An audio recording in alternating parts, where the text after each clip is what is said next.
కథాస్రవంతి అచ్చంగా తెలుగు ప్రచురణలు ప్రచురించిన స్త్రీ హృదయం పెయ్యేటి రంగారావు కథలు కథా సంపుటం నుండి శివ ఎక్కడున్నావు కథ. రచన శ్రీ పెయ్యేటి రంగారావు. వినిపిస్తున్నది Pappu Bhogarao. Shri Peyyeti Rangarao state bank of ఇండియాలో అధికారిగా చేసి పదవీ విరమణ పొందారు. వీరి తల్లిదండ్రులు శ్రీ పెయ్యేటి శ్రీనివాసరావు గారు, శ్రీమతి పెయ్యేటి లక్ష్మీకాంతం గారు. పెయ్యేటి రంగారావు గారు బహుముఖ ప్రజ్ఞాశాలి, రచయిత, కవి, సంగీతకారులు, నటుడు, దర్శకులు. వారి కథ రెండు కన్నీటి బొట్లకు రచన మాసపత్రిక వారి కథాపీఠం పురస్కారం లభించింది. వారి కథలు Akashvani, TORi Telugu one radio, Teluguvani Australia, Janaranjani Australia నుంచి ప్రసారమైనాయి. వారి కథలు వివిధ పత్రికలలో ప్రచురింపబడ్డాయి. వీరు రాసిన భావగీతాలు ఆకాశవాణి నుంచి ప్రసారమైనాయి. వీరు రాసిన నాటకం అంతర్జ్వాలలకు ఆంధ్రప్రదేశ్ సంగీత నాటక అకాడమీ, వైఎంహెచ్ఏ వారు సంయుక్తంగా నిర్వహించిన జాతీయ స్థాయి నాటక పోటీలలో ఉత్తమ రచన బహుమతి వచ్చింది. ఇంకా అనేక పరిషత్తులలో ప్రదర్శింపబడి ఉత్తమ ప్రదర్శన, ఉత్తమ దర్శకత్వం, ఉత్తమ రచన, ఉత్తమ నటుడు, ఉత్తమ సహాయ నటుడు, ఉత్తమ హాస్య నటుడు, ఉత్తమ సంగీతం మొదలైన అనేక బహుమతులు గెలుచుకుంది. వారు అనేక పరిషత్తులలో నటులుగా, దర్శకులుగా, రచయితగా పెక్కు బహుమతులు అందుకున్నారు. అనేక పరిషత్తులకు వారు న్యాయ నిర్ణేతగా వ్యవహరించారు. వారిని అవధూత శ్రీ ప్రభుదత్త బ్రహ్మచారి గారు భాగవత చరిత్ర ప్రచారక్ అన్న బిరుదుతో సత్కరించారు.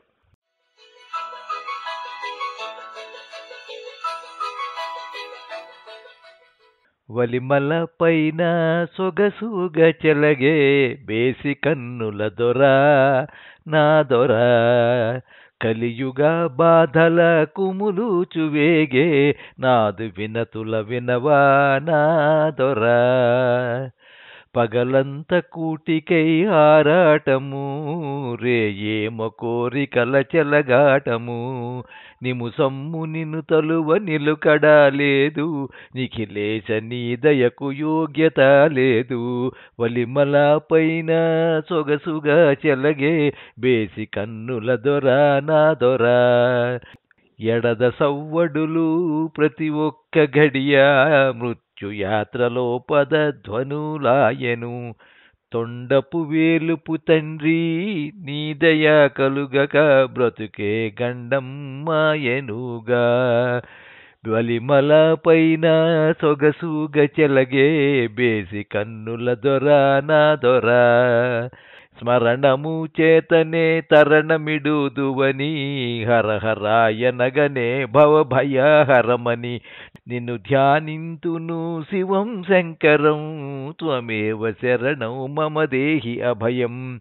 వలిమల పైన సొగసుగ చెలగే బేసి కన్నుల దొర నా దొర, బేసి కన్నుల దొర నా దొర.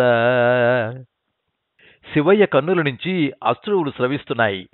ఈశ్వరుడిని తలుచుకుంటేనే అతడి శరీరంలో అలౌకికమైన పులకరింత, మనసులో అతీంద్రియమైన తాదాత్మ్యత. శివయ్య వంటవాడు.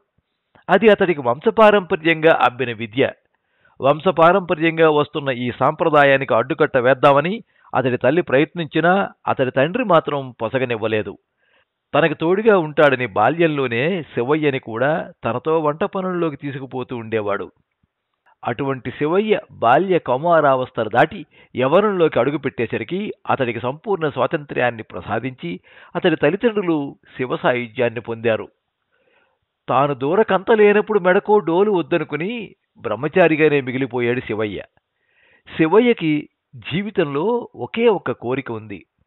అది దినదిన ప్రవర్ధమానం అవుతూ వచ్చి అతడి మనసునంతా సంపూర్ణంగా ఆక్రమించుకుని అతడి నిద్రని, మనశ్శాంతిని హరించి వేసి పీడించసాగింది. అతడికున్న కోరిక, కాటికి పోయే ముందు ఒక్కసారన్నా కాశీకి పోయి ఆ తల్లి గంగమ్మ ఒడిలో సేదదీరి ఆ తండ్రి విశ్వేశ్వరయ్యను తనివిదీరా దర్శించుకోవాలని. అయితే శివయ్యకి తన కోరిక తీరే మార్గం మాత్రం కనుచూపు మేరలో ఎక్కడా కనిపించట్లేదు. కారణం, అతడి అంతంత మాత్రపు సంపాదన అతడి జీవితాన్ని ఎదుగు బొదుగు లేకుండా సాగించడానికి మాత్రమే సరిపోతోంది. ఎంతో పట్టుదలగా పాతికో పరకో నిల్వ చేయగలిగిన ఆ మరుక్షణాన్నో మర్నాడో ఆ పరకలని అధిక ధరలనే గోముఖ వ్యాఘ్రం నవిలేసిపోయేది. కాశీకి వెళ్లి వచ్చిన వాళ్లు కాశీతాడు తెచ్చి శివయ్యకిస్తే అతడికి పండగలాగే అనిపిస్తుంది. సాక్షాత్తు ఆ విశ్వేశ్వరుడే అవతరించి తనని ఆశీర్వదించాడన్నట్లు భక్తి ప్రపత్తులతో పులకరించిపోయేవాడు. కాశీ నుంచి వచ్చిన త్రాటికే తనలో అంత పరవశం కలుగుతూ ఉంటే సాక్షాత్తు ఆ విశ్వేశ్వరుని దర్శించుకోగలిగితే అబ్బో, ఇంక తన జీవితానికి పరమార్థం లభించినట్లే అనిపించేది శివయ్యకి.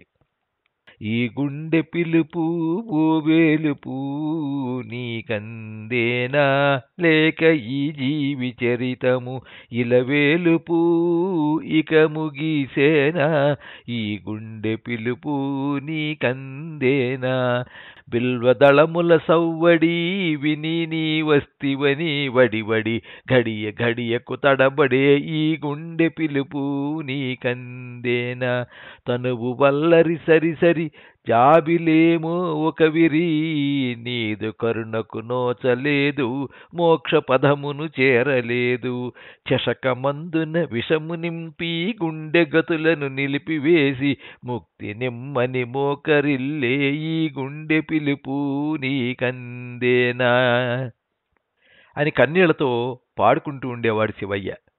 ఈ ఆదాయ వ్యయాల దోబూచులాటలో, ఈ ఆశయ సాధన కోసం అంతరంగ కురుక్షేత్రంలో జరిగే ధర్మయుద్ధంలో ఎప్పటికైనా తన పంచేంద్రియాల పాండవులకి విజయం లభించకపోతుందా అన్న నిరీక్షణలోనే శివయ్య 34 వసంతాలు ఖర్చు పెట్టేశాడు. శివయ్యకు ఆదాయం పెరగకపోయినా పేరు ప్రతిష్టలు మాత్రం బాగానే పెరిగాయి. అతడిది అమృతహస్తమని, అతడు వంట చేస్తే నలభీవులు కూడా ఆత్రంగా విందుకు రావలసిందేనని మృష్టాన్న ప్రియులు సిద్ధాంతీకరించారు. ఆ పేరు ప్రతిష్టలే కొడిగడుతున్న అతడి ఆశల దివ్వకు ఒకనాడు ఊపిరిపోశాయి. అతడి ఊరి నుంచి కొంతమంది కాశీ, రామేశ్వరం, గయా, ప్రయాగ మొదలైన పుణ్యక్షేత్రాల సందర్శనానికి వెళుతున్నారు. వారంతా కలిసి ఒక కాంట్రాక్టర్ ఏర్పాటు చేసిన 2 టూరిస్టు బస్సులలో మరొక 20 రోజులలో బయలుదేరబోతున్నారు. ఉత్తరాదికి వెళుతున్నారు కనుక ఆ వంటలు వాళ్ళకి వంటపట్టవు కనుక తమతో ఒక మంచి వంటవాడిని కూడా తీసుకెళ్తే బాగుంటుందనుకున్నారు. దాంతో శివయ్య పంట పండి వంటవాడిగా వాళ్ళని అనుసరించే భాగ్యం కలిగింది. ఇంకా శివయ్య ఆనందానికి అవధులు లేవు.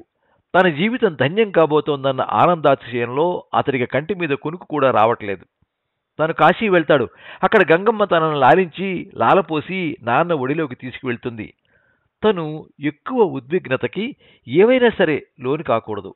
ఎందుచేతనంటే ఆ పరిస్థితిలో తన కళ్ళు చెమరిస్తే విశ్వేశ్వరుడి దర్శనం మసకబారవచ్చు. అంచేత నిశ్చలంగా ఉండి పరమేశ్వరుని దర్శించుకోవాలి. అంతేకాదు, ఆయనకి నమస్కరించేటప్పుడు కళ్ళు కూడా మూసుకోకూడదు. కళ్ళు తెరిచే ధ్యానించుకోవాలి. ఆ పైన గయ వెళ్ళి అక్కడ తనకి తనే శ్రాద్ధకర్మలు జరిపించుకోవాలి. చాలు, ఇంక తనకి ఇహపర సాధన జరిగినట్లే. ఇహంలో ఎన్నాళ్లున్నా మనశ్శాంతితో బతుకుతాడు. పరానికి ప్రయాణం కూడా సంతృప్తితో చేస్తాడు. ఆ తర్వాత కైలాసంలో ఆ తండ్రి దగ్గర ఏ భృంగీశ్వరుడిగానో మిగిలిపోతాడు. ఈ విధంగా నా జన్మ చరితార్థం చేస్తున్నావా శివా అనుకుంటూ తన్మయత్వాన్ని పొందేవాడు. శివ శివ అని స్మరించు పాపం తాపం హరించు, శివ శివాయని స్మరించు పాపం తాపం హరించు, భుజగభూషణు నీను తీయించు 6 వైరులను వధించు, భస్మధారికి ప్రణమిల్లు భవబంధాలను ఛేదించు, శివ శివ అని స్మరించు పాపం తాపం హరించు. ఆహా స్వామి, ఎంత ధన్యుని కాబోతున్నాను దేవదేవా. అక్కడి నుంచి అనుక్షణం శివయ్యకి తన ప్రయాణం గురించిన ఆలోచనలే. ప్రతి రాత్రి అతడికి ముక్కంటి గూర్చిన కలలే. ఒక్కొక్క రోజు ఒక్కొక్క యుగంలా గడుస్తోంది శివయ్యకి. వాళ్ళు మాఘబహుళ సప్తమి నాడు బయలుదేరుతారట. మాఘబహుళ చతుర్దశి నాటికి అంటే మహాశివరాత్రికి కాశీ చేరుకుంటారట. ఆ పర్వదినాన కాశీ విశ్వేశ్వరుడిని దర్శించుకుంటారట. సప్తమి ఇంకా రాదే, ఆ తిథి రావడానికి ఇన్ని యుగాలు పడుతుందా? శివయ్యకి చాలా అశాంతిగా ఉంది. ఏమేం వస్తువులు అక్కడ అవసరం ఉంటాయో అవన్నీ ఒక చిట్టా తయారు చేశాడు. ఏదీ మర్చిపోవడానికి వీల్లేదు. అందుకని రోజు ఆ చిట్టాన్ని పరిశీలించుకునేవాడు. రోజు ఏదో కొత్త వస్తువు గుర్తుకొచ్చేది. అన్నీ జాగ్రత్తగా సర్దుకునేవాడు. మళ్ళీ అసంతృప్తి. అన్ని మూటలు తిరిగి విప్పేసి మళ్ళీ సర్దుకునేవాడు. కాశీకి వెళ్లే లోపున తనకేమీ కాకూడదని, ఏ అనారోగ్యమూ కలగకూడదని పదే పదే శివపంచాక్షరి జపించుకునేవాడు. ఇలా అతడు ప్రయాణ సన్నాహాలు చేసుకుంటూ ఉండగా ఆఖరికి అతడి కోరిక మేరకి ప్రయాణం రోజు రానే వచ్చింది. ఆ విశ్వేశ్వరుడి కరుణా కటాక్షం వల్ల ఏ ఆటంకము లేకుండా అతడు కూడా యాత్రికుడితో పాటు బస్ ఎక్కాడు. అప్పటికి శివయ్యకి కొంచెం మతిస్థిమితం చిక్కింది.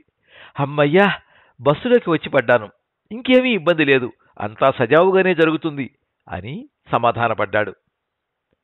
బస్సులు కాశీ చేరుకున్నాయి. అంతా ముందే ఏర్పరచుకున్న సత్రంలో దిగారు. అక్కడి నుంచి హడావిడి మొదలైంది. ఎవరికి వారు గంగా స్నానానికి కావలసిన సరంజామా తీసుకుని బయలుదేరుతున్నారు. శివయ్య కూడా గబగబా దంతధావనం ముగించుకుని తుండుగుడ్డలు, పసుపు, కుంకుమ, కొబ్బరికాయ లాంటివన్నీ ఒక సంచిలో కుక్కుని వాళ్ళ దగ్గరికి చేరుకున్నాడు. అప్పుడే వచ్చింది అసలైన ఇబ్బంది. ఆ యాత్రలు ఏర్పాటు చేసిన కాంట్రాక్టరు పేరు చక్రపాణి గబగబా శివయ్య దగ్గరికి వచ్చాడు.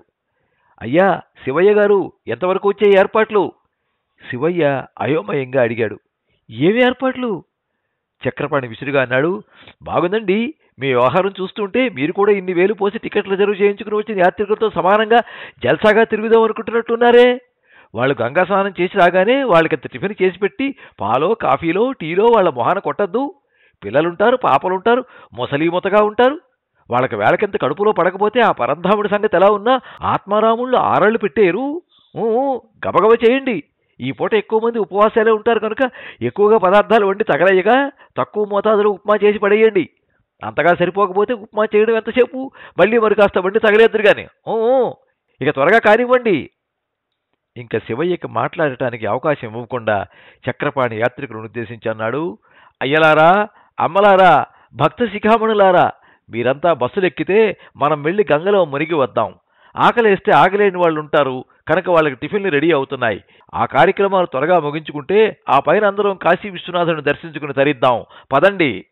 శివయ్య బిక్కమొహం వేసుకుని చూస్తూ ఉండగానే అందరూ హరహర మహాదేవ అని భక్తి పారవశ్యంతో నినాదాలిస్తూ బస్సులు ఎక్కేశారు. మరుక్షణంలో బస్సులు రయ్యమంటూ గంగానది వైపు పరుగులు తీశాయి. శివయ్య మనసు బిలబిల్లాడిపోయింది. ఏమిటి, కాశీ దాకా వచ్చి గంగా స్నానం చెయ్యలేకపోవడమా? పరమేశ, ఏమిటిదాకా ఈ పరీక్ష అని కుమిలిపోయాడు. కానీ అది వాస్తవమే కదా. తనేం డబ్బులిచ్చి యాత్రలు చేస్తున్నాడా? అదన్నీ కాక తను కూడా పల్లకి ఎక్కితే మోసేదెవరు? వాళ్ళు స్నానాలు చేసి రాగానే పలహారాలు వండి వడ్డించవలసిన బాధ్యత తనదే కదా. చక్రపాణి అన్నదాంట్లో అసమంజసమేముంది? పైగా విజయవాడలోని ప్రతి ఇంటి కుళాయిలోంచి కృష్ణమ్మ తల్లే జాలువారుతుంది. అలాగే ఇక్కడ కుళాయిల్లోంచి కూడా గంగమ్మ తల్లి కాక వేరెవరు వచ్చి సేద తీరుస్తారు? అందుకని ఈ గంగలోనే స్నానమాడి వాళ్ళు వచ్చేసరికి గబగబా టిఫిన్లు పెట్టేస్తే ఆ పైన వాళ్లతో పాటు ఆనందంగా విశ్వనాథుడి దర్శనానికి పొరిగినట్టవచ్చు. ఈ మాత్రం విషయానికి మనసు పాడు చేసుకుని ఆలోచిస్తూ కూర్చుంటే పుణ్యకాలం కాస్త గడిచిపోతుంది. శివయ్య హడావిడిగా కుళాయి కింద అపవిత్ర పవిత్రోవా సర్వావస్థాంగతోపివా యస్ప్రేత్పుండరీకాక్షం సభాఖ్యాభ్యంతరశుచి అనుకుంటూ స్నానం ముగించాడు. ఆ పైన గబగబా వంట కార్యక్రమంలోకి వెళ్ళిపోయాడు. వెళ్ళిన వాళ్లంతా ఒక గంటలో తిరిగి వచ్చారు. రాగానే పలహారం మీద దండయాత్ర సాగించారు. చక్రపాణి వాళ్ళతో అంటున్నాడు.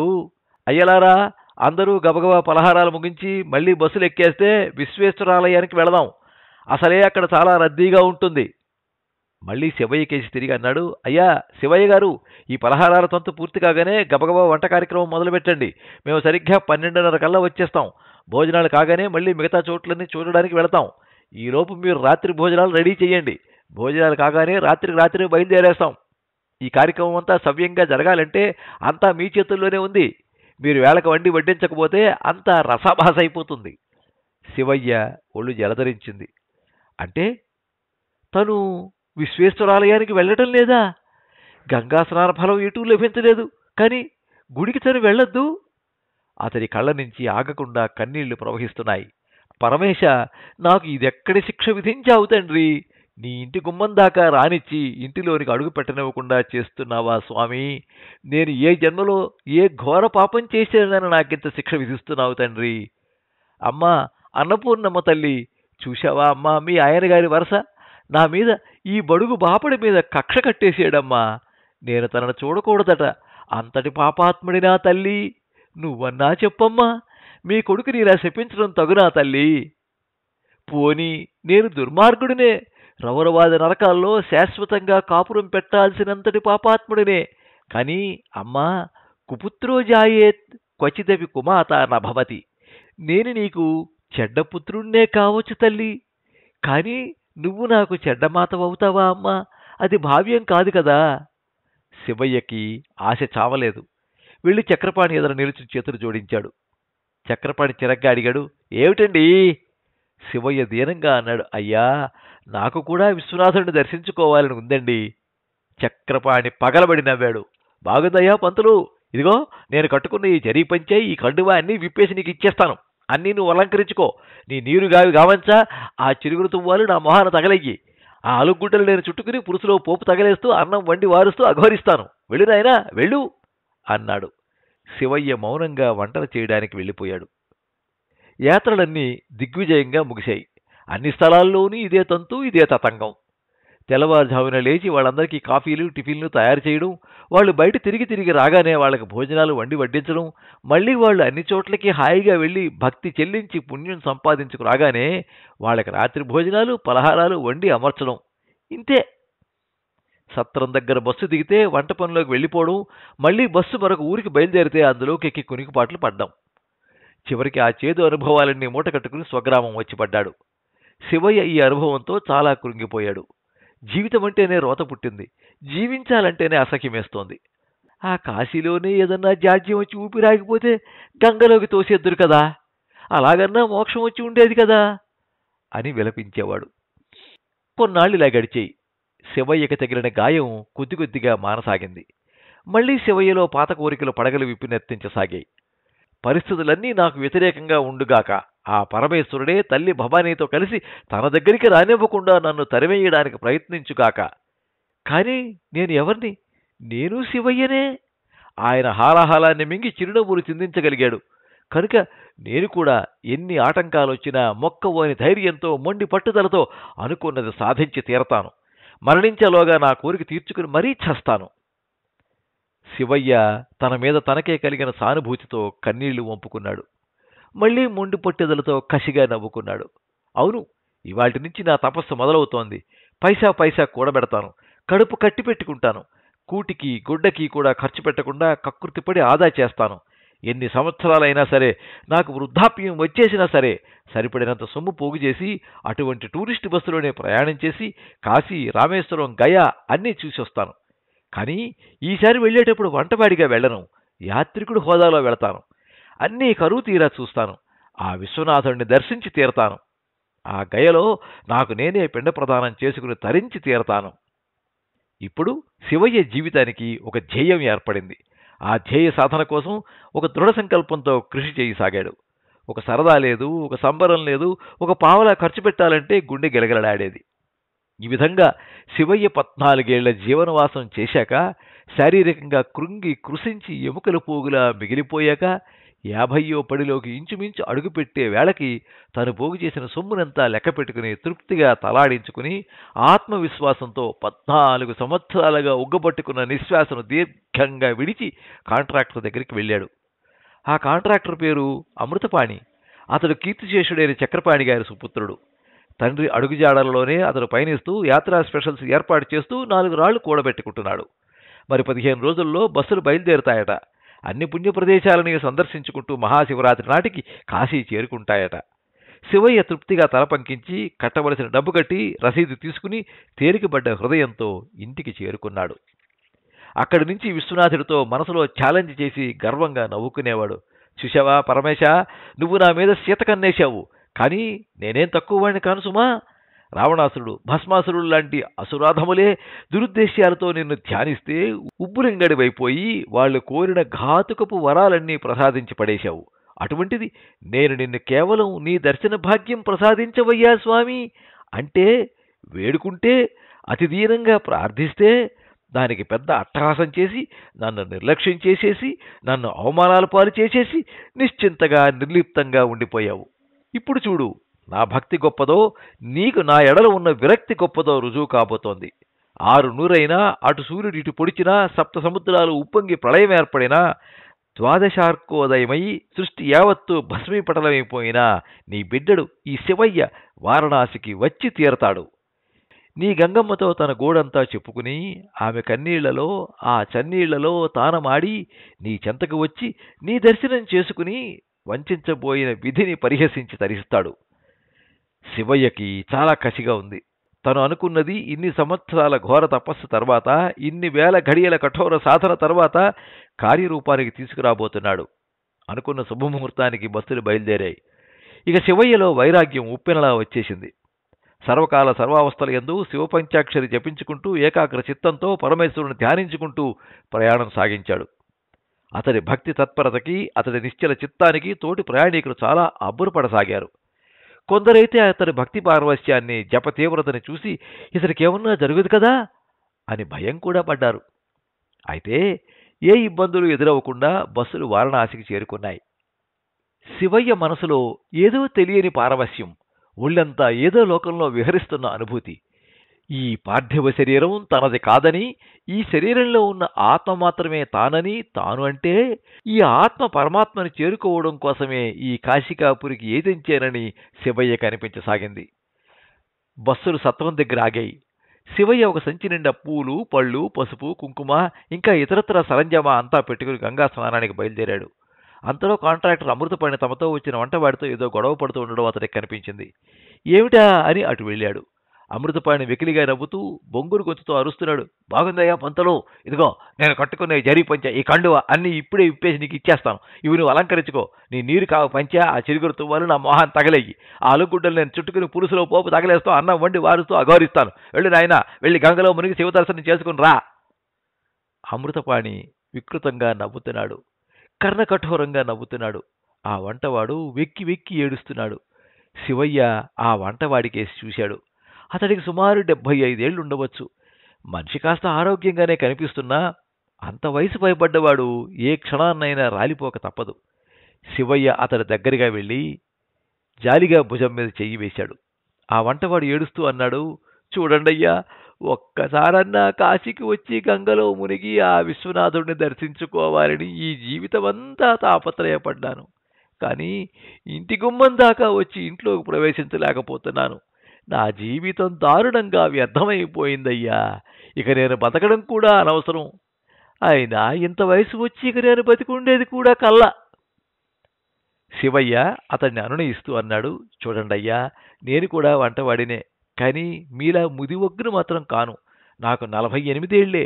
ఆ విశ్వనాథుడు కరుణిస్తే ఇంకా నేను చాలా కాలం బ్రతుకుతాను. అందుకని నాకు మళ్ళీ ఎప్పుడైనా కాశీకి రావడానికి, గంగలో స్నానమాచరించడానికి, విశ్వనాథుడిని దర్శించుకోవడానికి పుష్కలంగా అవకాశాలున్నాయి. మీరేమీ సంకోచించకుండా ఈ సంచి పుచ్చుకుని బస్సెక్కండి. మదన పడకుండా గంగలో స్నానం చెయ్యండి. అక్కడి నుంచి గుడికి వెళ్లి సంతోషంగా నిర్మల చిత్తంతో, నిశ్చల ధ్యానంతో విశ్వనాథుడిని దర్శించుకోండి. నేను మనస్ఫూర్తిగా మిమ్మల్ని వేడుకుంటున్నాను. ఈ అవకాశాన్ని వినియోగించుకోండి. అతడేమీ అనేలోగానే శివయ్య అతడి చేతిలో సంచి కుక్కి తాను నీరికావి గావంచా చుట్టుకుని వంటశాల వైపు సాగిపోయాడు. కానీ ఇప్పుడు శివయ్య మనసులో బాధ లేదు, వ్యధ లేదు, దుఃఖం లేదు, అసంతృప్తి లేదు, నిరాశ లేదు, చింత లేదు. అతడికేదో జ్ఞానోదయమైనట్టు అనిపించసాగింది. ఆ విశ్వనాథుడు ఎక్కడ లేడు గనుక మనసనే ఈ మందిరంలో, ఈ గుండె గుడిలో ఇన్ని సంవత్సరాలుగా గూడు కట్టుకుని శాశ్వతంగా నిలిచిపోయాడే, ఇంకా వెర్రివాడిలా ఆయన కోసం ఎక్కడెక్కడో ఎందుకు వెతకాలిట?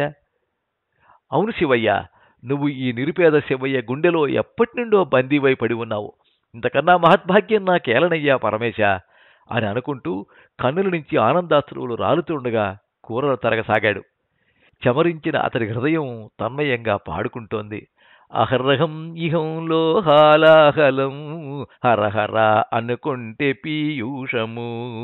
అహర్రహం ఇహంలో హాలాహలం హరహర అనుకుంటే పీయూషము. ఇహం పైన వ్యామోహం వదులుకుంటే అహం వీడిని నీవు తెలుసుకుంటే. అనుక్షణం ఉల్లాసం ఇహమందే కైలాసం. అనుక్షణం ఉల్లాసం ఇహమందే కైలాసం. మూడు పుండ్రములు ధరించు, మూడు తాపములు హరించు. భుజగ భూషణు నీను తీయించు, ఆరు వైరులను వధించు. నగజాధీసుని శరణుగొను, సంచిత పాపం హరిమను. అహరహం ఇహంలో హాలాహలం హర హర అనుకుంటే పీయూషము. శివ శివాయని స్మరించు హృదయం పావనం మునరించు. నీలకంఠుని ధ్యానించు నీలగా మోక్షం లభించు. భూతంలో నీవేమి చేసినా భూతనాథుడే భావికా చేనుగా. భూతంలో నీవేమి చేసినా భూతనాథుడే భావికా చేనుగా. అహరహం ఇహంలో హాలాహలం హర హర అనుకుంటే పీయూషము. అహరహం ఇహంలో హాలాహలం హర హర అనుకుంటే పీయూషము. హర హర అనుకుంటే పీయూషము.